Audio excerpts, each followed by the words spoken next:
जय जय श्रीमन नारायण। मैं सीता श्रीनिवास। आज मैं आप सबको बताऊंगी उत्पन्ना एकादशी का महत्व क्या है, उत्पन्ना एकादशी की कथा क्या है। उत्पन्ना एकादशी के दिन इस कथा के सुनने मात्र से मनुष्य के सारे कष्ट दूर हो जाते हैं। अगर आप चाहते हैं कि आपके भी सारे कष्ट दूर हो जाएं, तो इस कथा को पूरा सुनिएगा।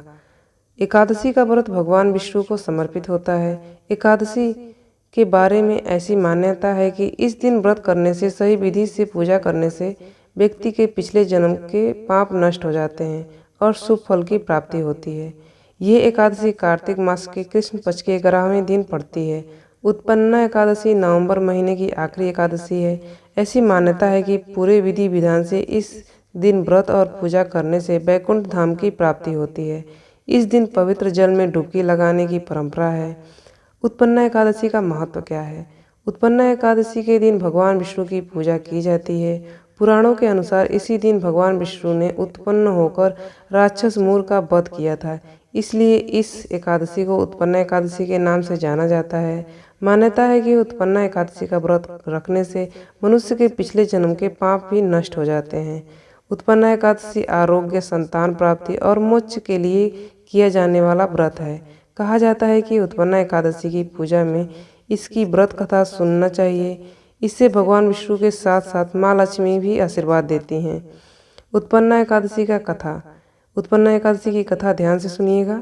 प्राचीन समय में एक असुर हुआ करता था जिसका नाम था मूर।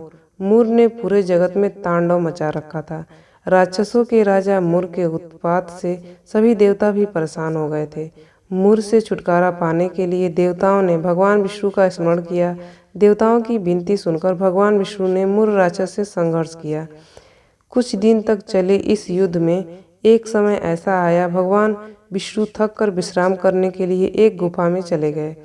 यहीं पर उनकी आंख लग गई। इस गुफा का नाम हिमावती रखा गया। जब दानव मूर को पता चला कि भगवान विष्णु गुफा के अंदर सो रहे हैं, तो वह उन्हें मारने के लिए गुफा में आ गए। उसी दौरान एक सुंदर कन्या राक्षस के सामने प्रकट हुई और उसका वध कर डाला।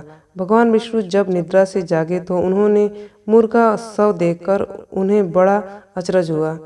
असुर मूर को मारने वाली यह सुंदरी स्त्री को उन्होंने उत्पन्ना नाम रखा। यह स्त्री कोई और नहीं बल्कि भगवान विष्णु की ही एक अंश थी और उनका नाम एकादशी रखा गया। ऐसी मान्यता है कि तभी से इस जीत के उपलक्ष्य में इस एकादशी को उत्पन्ना एकादशी के रूप में माना जाता है। यहीं पे उत्पन्ना एकादशी की कथा समाप्त होती है। ये वीडियो आपको कैसा लगा? इस तरह की जानकारियाँ पाने के लिए आप इस चैनल को सब्सक्राइब कर दीजिएगा। Thanks for watching. आपका दिन शुभ हो।